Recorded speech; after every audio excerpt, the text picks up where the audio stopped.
Hola amigos, ¿cómo se encuentran? Les saludo desde la cabaña del dragón y el unicornio, aquí en la casita de la bruja, en Morelia, Michoacán. Gracias por estar siempre al pendiente de mis videos, de mis publicaciones en mis redes sociales y siempre estoy a las órdenes de todos ustedes. En este video que voy a realizar para el YouTube, para mi canal, quiero contarles tres historias que posiblemente se van a sorprender.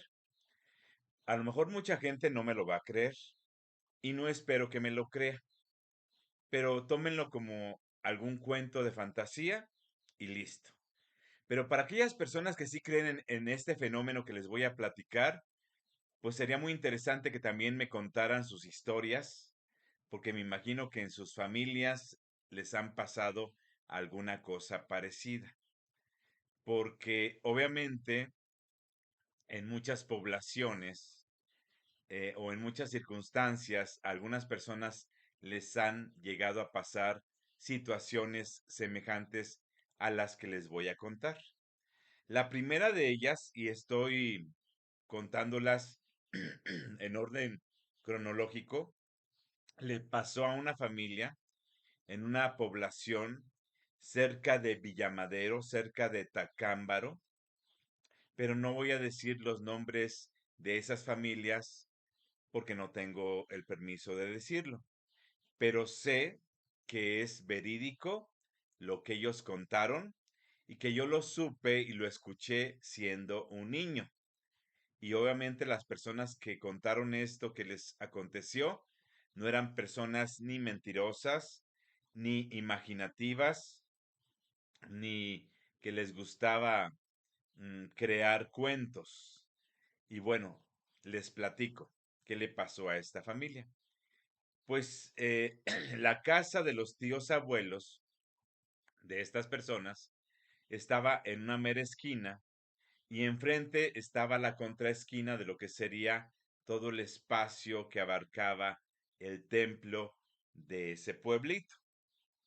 Entonces ellos tenían enfrente de ellos la barda que circundaba al templo de esa población. Y en cierta ocasión, en épocas como navideñas, que todo mundo hacía fogatas en las calles, tenían esta familia, los tíos abuelos, los abuelos y todos los niños de aquel tiempo, que ahora pues algunos de ellos pues ya son gente mayor de edad, de arriba de 60 años, imagínense cuándo pudo haber pasado esto, estaban allá afuera, como acostumbraban en esta población, en la fogata. Y por allá se veían, este, afuera de las otras casas, a cierta distancia, otras fogatas de otros vecinos. Pues esta casa de los tíos abuelos estaba hacia abajo la calle y pues eran de esas casas que daban hasta atrás, que era un predio con mucho terreno hacia atrás, donde normalmente los baños estaban adentro de la casa, pero hasta atrás en los jardines, hasta donde llegaba la cerca que dividía ya el campo, con lo que es la propiedad de la casa. Bueno, pues estaban todos los niños, jugando. Todavía no había nietos, había niños, los abuelos, los tíos abuelos, pasando la noche tomándose un ponchecito ahí en la noche porque eran tiempos navideños. Y entonces, de repente, los grandes decían, por ahí viene un caballerango a quien irá a visitar. Entonces se asomaban las tías hacia abajo de la calle. El templo estaba acá y la calle que venía empedrada o de tierrita todavía el camino daba hacia el campo, hacia las afueras del pueblo. Entonces se asomaban y veían un caballo, o se escuchaba más bien un caballo, que de repente cuando se asomaban nada más veían un perrillo que andaba por ahí entre las sombras. Estamos hablando de una época en que no había luz en las calles todavía, no había eh, el servicio de las lámparas y todo eso, pero se alcanzaba a ver con la luz tenue de la luna. Veían que andaba por allá un perrillo, pero seguían escuchando que se escuchaba, valga la redundancia, los casquidos, no sé si se diga así, del caballo. Entonces seguían acá en la reunión platicando que la misa, que de otros familiares, que de unos vecinos, y seguían diciendo, por ahí viene alguien a quien irá a visitar este señor que viene a caballo, porque se escuchaban las pisadas del caballo y se volvían a asomar los niños y no veían a nadie en ningún caballo y nada más seguían viendo por allá que andaba un perrillo husmeando entre las plantas de la calle eh, y la luz de la luna se veía un perrillo, pero a cierta distancia, me imagino que a unos 50, 60 metros. Pero luego que se seguían los niños jugando acá en la fogata y poniendo atención a lo que platicaban los grandes, seguían escuchando que venía un caballo y que a lo mejor venía con un jinete. Se vuelven a asomar y ven más cerca al perrito, pero no ven a nadie que venga en un caballo. Entonces, pues ya entrados en la noche y ya platicando muchas cosas diferentes a lo que estaban ahí escuchando, de repente dicen, pues quién sabe quién será y ahorita vamos a esperar a que se asome o llegue a la esquina para ver quién es y a dónde va. Y cuando ya están escuchándose las pisadas del caballo, ya casi para llegar a la esquina a donde estaban acá enfrente esta familia, de repente ven a un perro como de 2 metros de altura, un perro negro, parado en sus dos patas traseras y que nada más los observó y todos se asustaron por ver el animal tan grande y les dijo el perro, muy buenas noches tengan sus mercedes, con su permiso, voy de paso. Y entre el desmayadero de las tías, el corredero de los niños para dentro de la casa, se armó ahí todo un asunto, pero este animal que venía caminando en dos patas, que era lo que se estaba escuchando anteriormente, solamente atravesó por enfrente del atrio del templo y lo vieron perderse hacia adelante.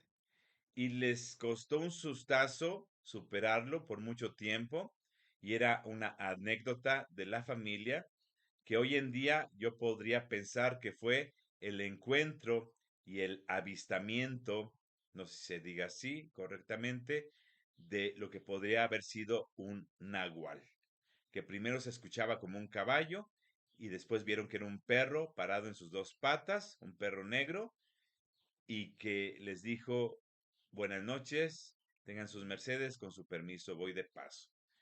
Fue una cosa extraordinaria que le pasó a esta familia, lo que nos hace pensar en cuántas personas en México, porque no sé cómo se le llame en otros países, les ha tocado vivir estas experiencias de estos brujos o seres que tienen la facilidad o la facultad de convertirse en algún animal. Es algo muy interesante que sucede o ha sucedido en muchas poblaciones. Eso le pasó a esta familia, que nos lo contaron cuando yo estaba también niño, y fue una anécdota muy interesante. Ahora les cuento las experiencias que yo tuve. Aunque no me lo vayan a creer a mí, pero yo tuve estas experiencias y como les digo, no espero que todo el mundo me crea, pero bueno, yo me quedo con la aventura, me quedo con la experiencia porque fueron bastante interesantes y en algunos casos con tintes de miedo. Siendo joven, que tenía yo un amigo en aquellos tiempos, como cuando teníamos unos 24, 25 años, cuando yo tenía 24, 25 años, resulta que una vez fui de paseo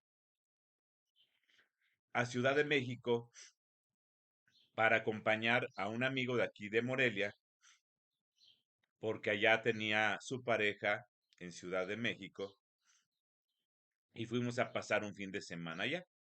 Eran vacaciones, pero fuimos a pasar un fin de semana allá a México.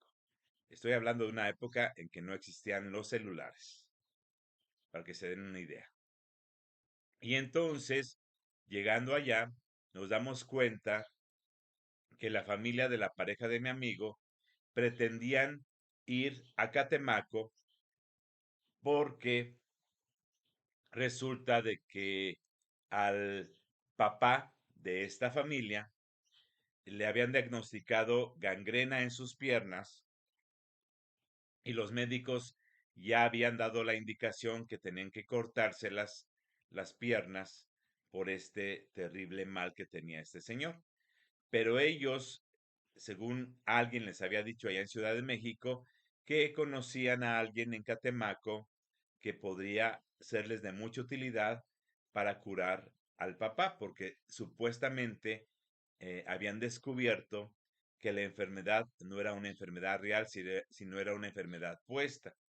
Entonces nos alistamos, nosotros ya traíamos maleta y en una camioneta grande de aquellas grandotas donde había mucha gente, pues acompañamos a la familia, a la mamá, al papá que estaba enfermo, a dos de los hermanos, a dos muchachas, de ellas era la pareja de mi amigo, y nos fuimos en la noche de ese viernes rumbo hacia Catemaco. No sé, yo perdí la noción del tiempo porque pues yo no manejaba, viajamos de noche.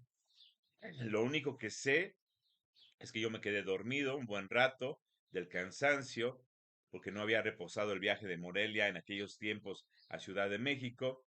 Y entonces, llegamos, yo creo, me imagino en la madrugada a esta población. Y los familiares fueron preguntando a, pues, los pobladores de aquella población dónde vivía el fulano tal, el brujo fulano tal.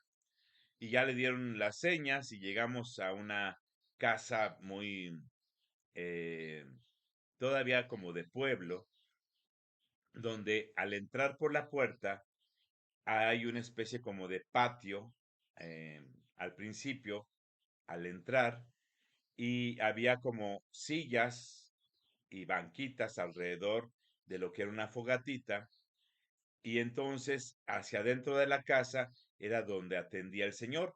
Y llegamos a esa hora porque supuestamente era urgente el tema y se habían comunicado por teléfono y el señor brujo atendía a cualquier hora a quien fuera a alguna circunstancia urgente.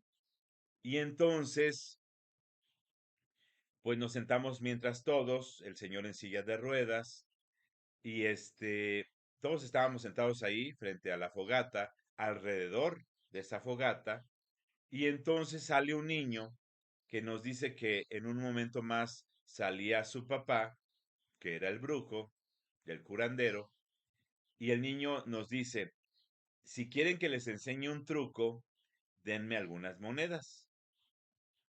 Pues dijimos, pues ándale. Y entre todos los que estábamos ahí, los familiares, mi amigo y yo, dimos unas moneditas al niño y el niño, bien gustoso con sus monedas, un niño como de 11 años, bien gustoso con sus monedas, las agarra, se las pone en el bolsillo y dice, ahora van a ver el truco. Y le da como tres vueltas a la fogata quedaba en medio y nosotros estábamos alrededor de la fogata en ese patio y el niño camina entre la fogata y nosotros y da tres vueltas alrededor de la fogata y de repente pega un brinco por encima de la fogata y cae convertido en gato. Nos quedamos sorprendidos, algunas de las tías y la mamá casi desmayándose y gritando. Los que pudimos nos pusimos de pie, brincando hacia atrás de la sorpresa.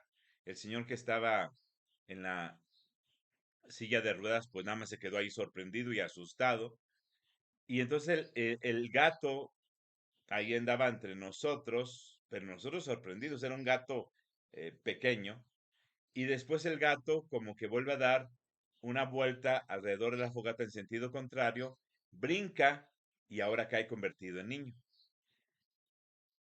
No sé qué poder tendría ese niño, pero fue extraordinario. No sé si era de verdad un niño nahual que le había enseñado algunos trucos su señor papá brujo, o nos sugestionó de alguna manera para que pensáramos o creyéramos que era un animal, pero fue formidable esa sensación de miedo y de sorpresa que tuvimos. Ya después de eso salió el señor brujo, el niño se fue corriendo a acostar porque lo llamó su mamá, y entonces el señor dijo quién es el enfermo, ya lo pasó para adentro en lo que era su área de atención, y por la ventana nosotros nos asomamos a los que no nos dejaron meter, porque creo que nada más dejó meter a uno de los hijos grandes y y a la mamá, a la esposa del señor, y nosotros por la ventana veíamos nada más que le descubrieron las piernas, le cortó con unas tijeras eh, el pantalón y pidió a alguien que le ayudara que estaba allá adentro, que le pasara unos frascos donde tenía unos sapos grandísimos y agarró dos el brujo, le cortó con un cuchillo la panza a los sapos y se los puso en ambas piernas al señor enfermo, y estos sapos, como si fueran ventosas, así se me afigura, o así lo imagino, como que empezaron a absorber o a chupar y empezaban como a inflarse los sapos. A mí me dio mucho asco, yo ya no quise ver porque no son animales de mi devoción, pero dicen ahí los que estaban viendo por la ventana que luego los sapos como que tronaron, como que explotaron. Y ya creo que al señor lo limpiaron de donde habían estado los pedazos de los sapos. Lo limpió bien el señor, les dijo algunas recomendaciones y nos regresamos. Ya estaba amaneciendo, creo, ya había luz y nos regresamos para Ciudad de México. Y el señor, curiosamente, se curó de la gangrena, pero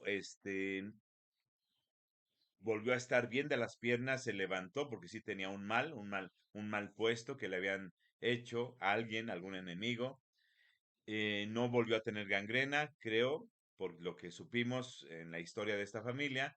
Y hasta los 7 años u 8 años falleció, pero ya de un infarto, porque era un señor grande, pero sin la gangrena. Y fue impresionante el tema de lo que hizo el curandero y lo que hizo este niño. Entonces, esa es una historia que a mí me tocó vivir teniendo yo unos 23 o 24 años, más o menos. Cuando ya tenía como unos 28 o 29 años, me tocó ser invitado junto a otros amigos de mi grupo, de los unicornios de Morelia, a un viaje, a un retiro al desierto de San Luis Potosí, donde fueron más personas de aquí de Morelia. Nos fuimos en un autobús y entonces la situación es que íbamos a estar en un retiro y tuvimos que caminar. Se dejó el autobús en el pueblo, no sé qué pueblo, yo no me acuerdo, eso tengo muy mala memoria para esa época. Entonces, con tu mochila de campamento, porque teníamos que llevar tiendas de campaña, este, o casas de campaña que le llaman también, y y ya nos fuimos caminando detrás de una camioneta que traía lo más pesado y costales eh, de de fruta, de naranja sobre todo, y garrafones de agua, de los que todavía eran garrafones de cristal. Y ya nos fuimos caminando, no sé cuánto caminamos, sí, como 2 horas, para llegar a donde iba a ser el retiro. ¿Y quiénes iban a estar en este retiro? Y tengo fotografías. Sí, debo de tener fotografías de ese viaje, algunas fotografías. Este, Cuando todavía se tomaban fotos con las cámaras de rollo. Y entonces ya nos establecimos, nos dijeron este va a ser el lugar, monten sus tiendas de campaña. Y los que iban a dirigir este retiro, porque duramos allá 5 días, eran unos huicholes. unos huicholes, no sé si eran de San Luis Potosí o eran de Nayarit, pero eran huicholes. Eh, Nos tenían a pura agua y a pura naranja, supuestamente para este retiro, para concentrar nuestra energía en lo que iba a suceder, y nos pusieron a hacer meditaciones, cantos y demás. Pero ya en la noche del segundo día ya estábamos bien enfadados de las naranjas y del agua, porque no era pues como estábamos acostumbrados a comer. Y a escondidas, porque se iba en la noche el de la camioneta a surtirse de agua y de naranjas, y yo creo que varios lo hicieron, eh, a escondidas también, le encargábamos chuchulucos y pan y otras cosas de la tienda, le dábamos el dinero al chofer y pues ya no lo traía en la noche. Ya se repartía eso a escondidas supuestamente, que yo creo que sí se dieron cuenta, pero no nos dijeron ya nada. Y entonces en el tercer día nos hicieron subir una montañita que estaba ahí cerca de donde estábamos acampando, como una prueba. Teníamos que subir entre las piedras, entre plantas que son desérticas y con muchas espinas. A mí me tocó, sin querer, acercarme demasiado a algo que tenía espinas, no sé si era un cactus o un maguey o algo, y me piqué tan feo con una espina que pues tuve que sufrir los demás días con ese piquete y una pequeña infección que me dio por el piquete. No fue nada grave, pero sí estaba muy incómodo. Tuve que estar soportando eso que me pasó. Yo lo único que hacía es que me ponía mi salivita y con eso estaba aguantando porque no había este botiquín de primeros auxilios. Y el cuarto día, después de la prueba del tercer día que fue subir a la montaña y bajarla y contar la experiencia y cosas que nos pidieron ahí los guías maracamés, los chamanes huicholes, nos invita uno de ellos a todo el grupo, o aparte del grupo, porque unos se quedaron a otra actividad con otro de los chamanes. No sé si tuvo que ver, hasta ahorita estoy entendiendo que tuvo que ver con la prueba de la montaña. Entonces nos invita este Maracamé, chamán Huichol, a una cueva que estaba allí en la montaña, que no tenía de profundidad, yo creo, más que unos, ¿qué serán? Estoy tratando de medir, unos 35 metros hacia adentro de la montaña, porque la luz que entraba alcanzaba a medio iluminar, no mucho, pero sí alcanzaba a medio iluminar el fondo de la cuevita, porque no era una cueva que siguiera hasta abajo y kilómetros, no, era nada más como la entrada y 35 metros hacia adentro, pero estaba amplio adentro. Entonces el Maracame Huichol nos sienta al fondo de la cueva alrededor, y él se puso al fondo de la cueva y ya nos empieza a platicar de que la magia y que los curanderos y todo lo que fuimos a participar en ese retiro espiritual. Y entonces nos puso a meditar, que cerráramos los ojos y que nos concentráramos en nosotros, en nuestro poder divino, en nuestro interior o algo así, que vagamente lo recuerdo. Ya después nos dijo, abran los ojos, hagan sus respiraciones, etcétera, etcétera, lo que se hace en una meditación. Y entonces después dice, ahora van a ver algo que los va a sorprender, nos dijo el Maracamé. Pongan mucha atención. Y de repente se quedó callado el Maracamé, Huichol, y todos nos quedamos en silencio. Los que estábamos allá adentro, no sé si éramos como 22 personas aproximadamente, entre hombres y mujeres, entre unos que estaban adultos y otros que estaban, que estábamos jóvenes en esa época. Y entonces, nos quedamos absortos viendo al Maracamé lo que hacía unos movimientos con las manos, hacía unas plegarias, pero como susurro, susurrando las plegarias, y de repente nos sorprendió algo que pasó. Entre la media luz y la sombra que estaba allí en esa cueva, el Maracame Huichol chamán se transforma en una lechuza grandota. Nos quedamos de a seis. No sé si hubo alguien que se haya desmayado de la impresión, pero fue impresionante ver la transformación. No salía humo ni nada, simplemente se transformó ante nuestros ojos, pero entre la luz y la sombra que había, pues fue algo impresionante que se haya transformado en una lechuza.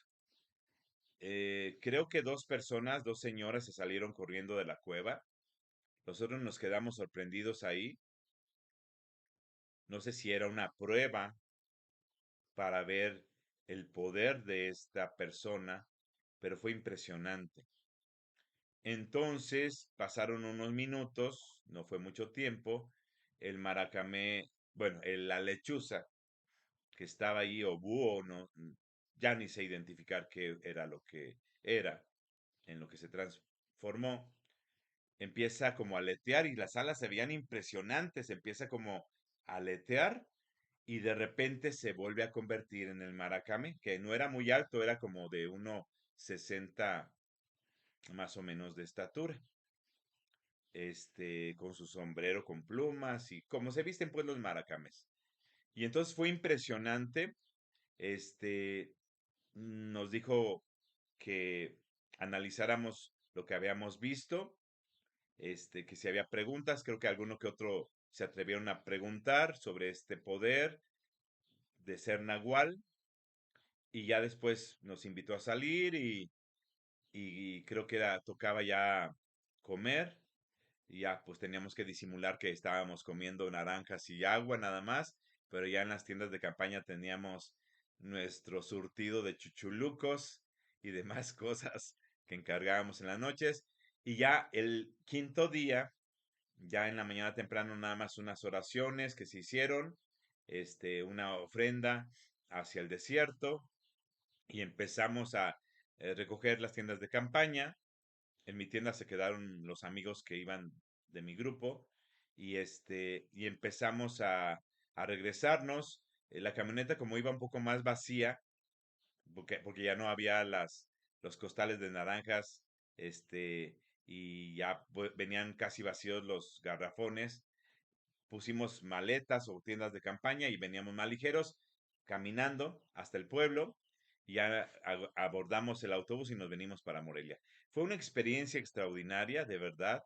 Fue una experiencia especial, pero quería contarles estas tres experiencias, este, estas tres experiencias respecto de los nahuales, porque para muchas personas sí existen los nahuales todavía en ciertas poblaciones y pues es interesante platicar con la gente que sí cree que existen los nahuales y que se convierten en animales. Dicen algunas personas que para que tú puedas identificar a un nahual de un animal verdadero es que los nahuales no tienen orejas ni tienen cola.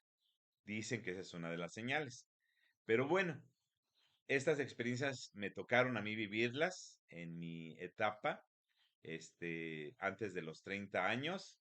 Y la primera, pues le pasó a una familia muy conocida, muy cercana, cuando eran niños estas personas. Y pues bueno, quería contarles en este video esta experiencia y pues ojalá que se pongan a reflexionar si ustedes han tenido alguna vez alguna experiencia parecida o alguien les ha contado una experiencia más o menos semejante, pero es un tema muy interesante, el tema de los nahuales.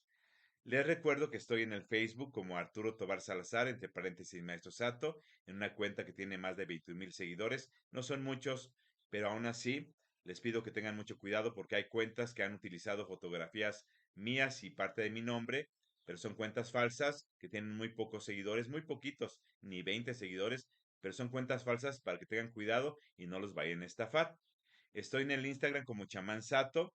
Estoy en el TikTok como @chamansato o Arturo Tobar Salazar, todo junto. Y estoy en el YouTube poniendo en el buscador Maestro Sato. Estoy a la orden de todos ustedes aquí desde mi cabaña del dragón y el unicornio, aquí en mi oficina, consultorio, biblioteca, obviamente en la casita de la bruja en Morelia, Michoacán.